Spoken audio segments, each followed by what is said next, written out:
السلام عليكم ورحمة الله. أهلا وسهلا بيكم. من الأمثلة اللي كانت بتتقال زمان الفلوس مع التيوس، وأنا في مصر الأيام دي شايفة تيوس ياما قوي معاها فلوس. شفت فيديو من الساحل الشمالي الأسبوع اللي فات، طبعا الساحل الشرير، وبيظهر فنان من بتوع المهرجانات، وبتتقدم ليه واحدة ست كده المفروض يعني إنها من الناس الهاي لايف، وبتلبسه جنزير ذهب. شوية واحد تاني ماسك فلوس وقاعد بيرميها عليه. ولما سألت ايه موضوع الفلوس دي، قالوا لي اللي عايز ينقط الفنان بيروح لمدير أعماله يديله الفلوس، ومدير أعماله يديله شوية ورق مطبوع كده شكل الفلوس عشان يعمل بيها الشو الخايب اللي احنا بنشوفه. الفنان ده واقف على البسين وحوالين الناس بيصوروه، عارف ان الناس هتشوفه على السوشيال ميديا، ومع ذلك واقف بشورت وصدره عريان. وربنا يعافينا، كرشه قدامه منظر مؤسف. انا مش عارفة الكرش ده هل هو عز واكل يعني وبغدادة ولا مرض.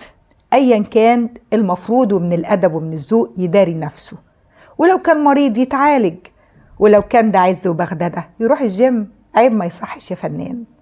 وفي نفس الأسبوع بشوف خبر لدكتور كبير أصابه المرض، أنفق اللي حيلته ولسه عايز فلوس للعلاج، فبيعرض مكتبته للبيع.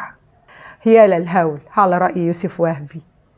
العلماء والأطباء مش لاقيين علاجهم، والسفهاء قاعدين بيرموا الفلوس على أستغفر الله العظيم. والله ما مودينا ورا، إلا إن أنظف من فينا هم أفقر من فينا. لكن الله يا مصر. خبر تاني للسفه جاي من محافظتي الحبيبة، محافظة كفر الشيخ. اتعمل حفلة كبيرة للمطربة اللبنانية هيفا، ويقال إن رجل أعمال كبير قدم لها صندوق من المجوهرات. والله تبا لكم، والله انتوا عندكم شعب أكتر من 50% منه فقير. يعني الفلوس اللي انت بتوديها للمطرب أو بتوديها للمطربة أو الكلام ده كله، اتقي الله. في ناس بتموت لأنها مش لاقية العلاج، مش لاقية تأكل ولادها. حرام عليكم، هتسألوا. انتوا كده سفهاء.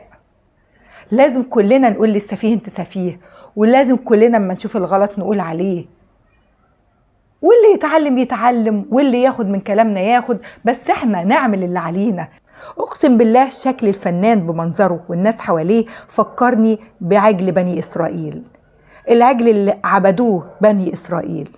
هو ده ما تعرفش واقف استغفر الله العظيم راجل منفوخ، ودول حواليه وزي ما يكونوا بيقدموا له القربان. اكيد الفلوس دي فلوس حرام، اصل دي لو فلوس حلال كانوا يستحرموا يودوها كده لمن لا يستحق.